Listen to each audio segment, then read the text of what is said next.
For years, people believed the official story about Jeffrey Epstein and how he died in 2019, but the story started getting questioned again after comedian Katt Williams shocked everyone with a claim that powerful elites may have gone so far that cloning Epstein could even be part of the hidden truth behind his death. Know that there's actual cloning going on.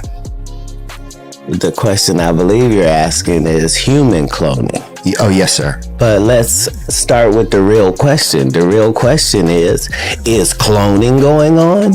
Yeah, it is. I knew it. At first, the idea sounds crazy, but the more people looked at what happened the night Epstein died, the stranger it felt. Epstein was found dead in his jail cell. In August 2019, an official said he took his own life and the case was closed, but the internet quickly filled with doubts. Many people believed he never actually died and that the powerful financier may have faked his death with help from people who did not want him. Talking and fueling the mystery were claims that footage of a guard acting suspiciously outside his cell existed, even though officials earlier said it did not. Found dead in his jail cell in 2019, and it was ruled a suicide. Recently, the Justice Department released security video from the jail. One official called it raw footage, but we looked into it. Scott McFarland reports from Washington on what we found. This was the nearly 11-hour video agents reviewed when they investigated the death of convicted child predator Jeffrey Epstein. Government officials say it's proof that no one entered his cell tier. Malfunctioning equipment meant only one camera recorded the general area, and that camera captured part of the common area, including the officer's station and a sliver of the staircase leading to Epstein's cell. Deputy FBI Director Dan Bongino. There's video clear as day. He's the only person in there and the only person coming out. You can see it. CBS News has reviewed the tape, and this is what it shows. The primary entrance is here. The pathway from the entrance to the stairs is completely out of view of the camera, leaving ample room for someone to enter unseen. This is the last time Epstein is believed to have been seen on camera, but we don't see him walking up the stairs to his cell. Bongino also said none of this video was doctored. It was the original, raw footage from the camera. We're going to give the original so you don't think there were any shenanigans. But a review by multiple video forensic experts found several indications this may not be raw footage. For example, at 11:21 p.m., a cursor appears briefly, indicating the video may have actually been a recording of a computer screen. Experts told CBS News the video's metadata, which tracks how a file is created and changed, shows it's made from 2 clips edited together. Then, at 11:58 p.m., the video suddenly jumps to midnight, and the aspect ratio shifts. After the reported self-inflicted death. Another strange moment appeared when photos said to show Epstein's body spread online. Viewers compared them to his 2006 mugshot, and many said the nose and ears looked different, which started a new theory that the body might not have been Epstein at all. Some believed it could have been a body double or even a clone, while the real Epstein stayed alive. And his associate Ghislaine Maxwell has said she believes his life was taken. About Epstein's alleged suicide in jail. I do not believe he died by suicide. And do you believe that, do you have any speculation or view of who? No, I don't. When investigators looked deeper, more odd details appeared weeks earlier. Epstein had been found injured in his cell with marks on his neck, so he was placed on special watch where guards were supposed to check on him every 30 minutes and he was moved to a monitored cell. But on the night he died, those rules failed. His cellmate had been moved and no replacement came, while 2 guards responsible for checks were later seen on surveillance, browsing the internet, and even falling asleep. And by morning, Epstein was found unresponsive. Some people say it was a chain of mistakes, but others believe something darker happened, with theories claiming guards were told to stay away while Epstein was secretly taken out. And one guard even searched Epstein online minutes before he died. Him minutes before body found and made mysterious deposits before head house DOJ. Okay, so check this out. This is a little bit sus here, but let me read it to you. So one of Jeffrey Epstein's prison guards Googled the senator minutes before he was found dead. This is a New York Post story. And also made a mysterious $5,000 cash deposit 10 days before the predator's jail cell suit. New Department of Justice documents reveal Tova Noel was one of the 2 Metropolitan Correctional Center workers accused of falsifying records to say they checked on Epstein throughout the night before his August 10th, 2019. The guards were fired, but criminal charges against both were later dropped. Noel Google latest on Epstein in jail at 5:42 a.m. and then again at 5:52 a.m. Less than 40 minutes before her colleague, correctional officer Michael Thomas, found the disgraced financier dead in his cell by hanging at 6:30 a.m. According to an FBI record of Noel's internet search history that night, earlier that shift, Noel shopped for furniture online and snoozed on the job instead of making the mandated checks on Epstein every 30 minutes, while Thomas pursued. Motorcycle prosecutor said the FBI highlighted the eerie internet search in its 66-page forensic examination of the Bureau of Prison desktop computers of Noel and Thomas. It was the only search highlighted. Meanwhile, Chase Bank flagged cash deposits in Noel's bank account in a suspicious activity report to the FBI on November 19th. Another DOJ file revealed a total of 12 deposits. Began from April 2018, the bank said, and culminated in the largest deposit for $5,000 on July 30th, 2019. Vinny. Okay, I'm actually so happy that we chose this story to be on, because I saw this Google trend where, because of the Iran war, Pat, it was searched. Epstein was number one, and then it dropped off. But then, because there you go for X, and I absolutely love Elon buying it, these type of stories keep coming up. So with all these deposits, 11,000, 5,000, somebody online was like, yeah, well, maybe your job is good. You're not getting paid that much money in this many times. And what bothers me is the Department of Justice never questioned her about the money. You would think, Tom, with an investigation of this magnitude, with all the stuff that he's connected to, you would ask about the money, okay? Even Epstein's family questioned the story. His brother said Epstein had a bail hearing coming and seemed focused on the future, and his lawyer said when they met him shortly before his death, he looked calm and even hopeful, which led his brother to believe powerful people who feared what Epstein knew may have wanted him dead. 7 years since your brother was found unresponsive in his prison cell, and you remain convinced he did not take his own life. Why do you say that? Well, first, let me be clear. When I first heard that Jeffrey was found dead from the parents' side, I had no reason to doubt that. I fully accepted that he committed suicide. I thought that he was potentially facing a long time in jail. I know he wouldn't want to live that way in jail as a convicted felon. He had no children to worry about. Our parents were gone. He was single. So I just assumed he decided to take himself out. And I sort of respected that. But then the next day, I had to come back to New York to identify his body. And I did. So he is dead. And they did an autopsy. And the 2 pathologists that were there, which was Dr. Kristen Roman, who was the city pathologist who was charged with doing the autopsy, and Dr. Michael Barden, who we had there, we being me and the estate, had him there just as a precaution. They came out of the autopsy and they both concurred that this looked more like a homicide. Medical examiner, Dr. Kristen Roman, who did the autopsy, we recently, in the release of papers, got her deposition. She was questioned after the fact, and she stated that she was told not to take DNA evidence off of Jeffrey, and she was prohibited from going to the crime scene in the prison, which is very unusual. Usually the medical examiner has full access to crime scenes. As a matter of fact, when Jeffrey was found, they took him from the cell to the infirmary, which is against all protocol because, like I said, he was clearly dead.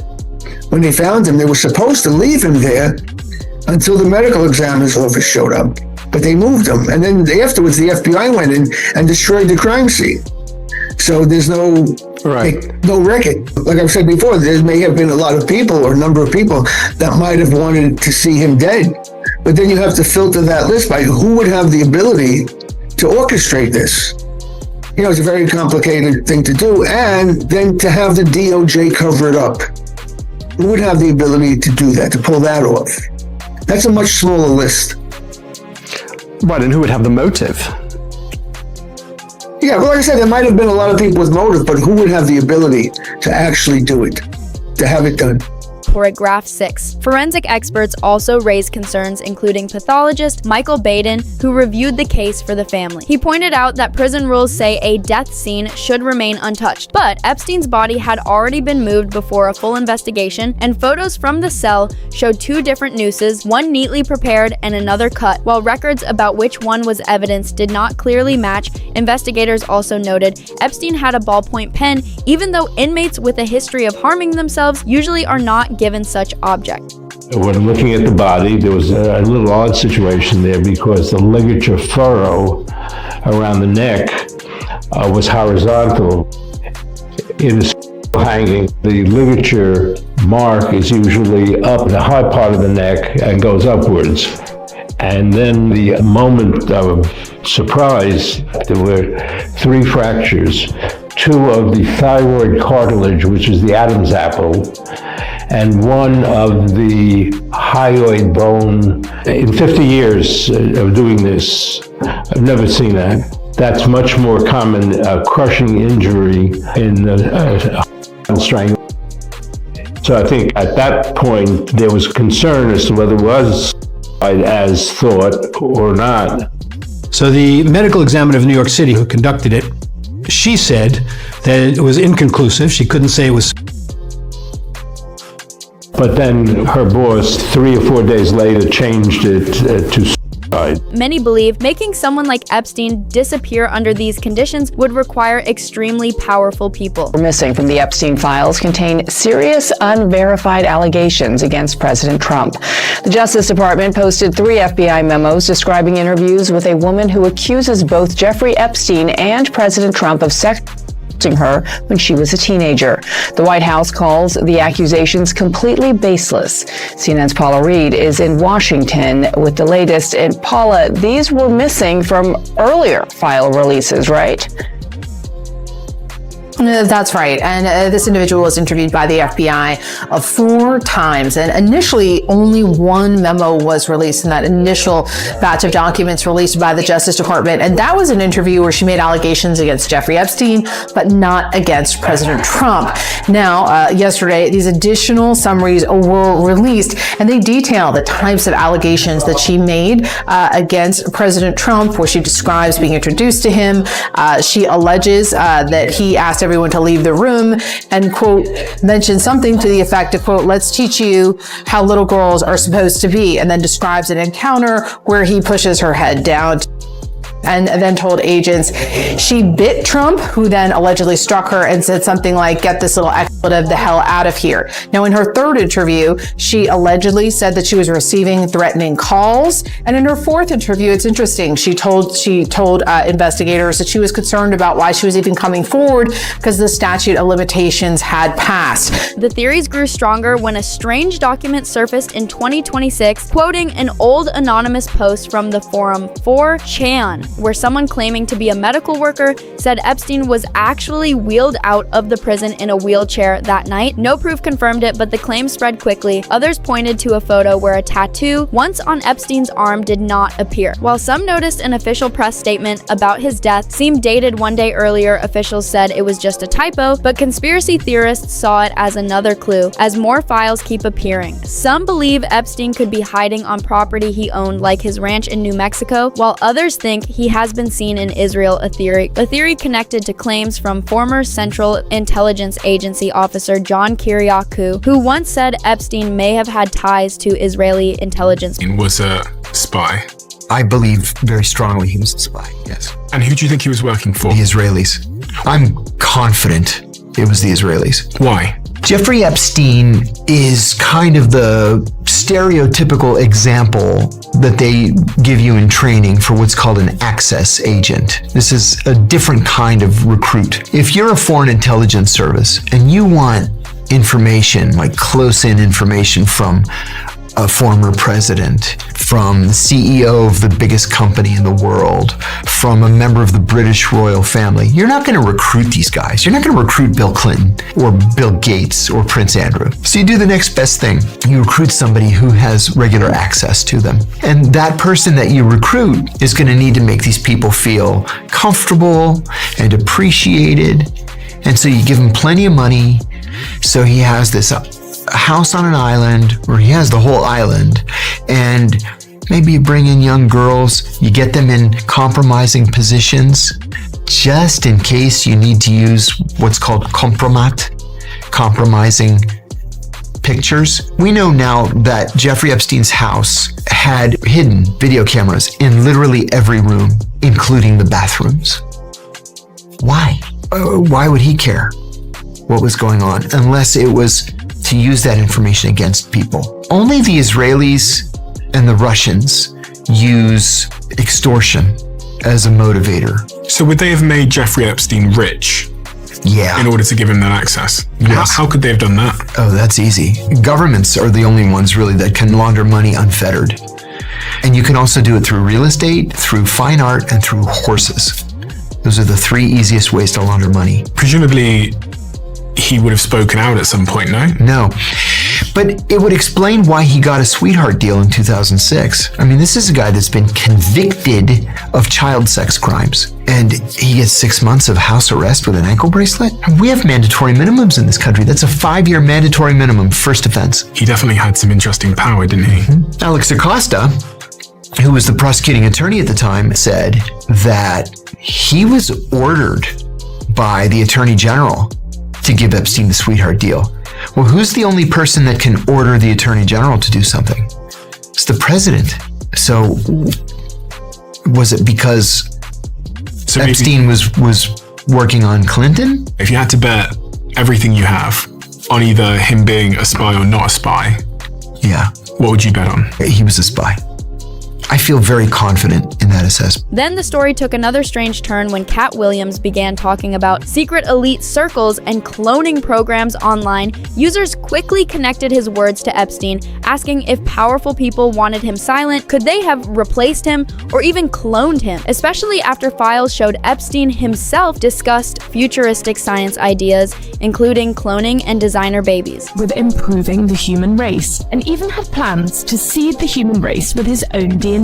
He had an alleged fixation on eugenics, racist and sexist ideas, as well as something called transhumanism, where genetics and AI are used to create better humans. Released emails reveal Epstein donated millions to researchers in the bid to create designer babies with blue eyes, a trait he believed indicated intelligence. In a 2019 investigation by the New York Times, it was reported that just before his death, Epstein had plans to use his New Mexico ranch to impregnate 20 women with his good genes, spreading his seed. One email in the files reportedly came from a man named Brian Bishop, who told Epstein he attached a proposal asking for funding for what he described as a company working on designer babies and human cloning. Epstein that reads, "Attached is the doc you requested. It's the use of fund spreadsheet for the designer baby and human cloning company. This gets us out of our self-funded garage biology phase to the first live birth of a human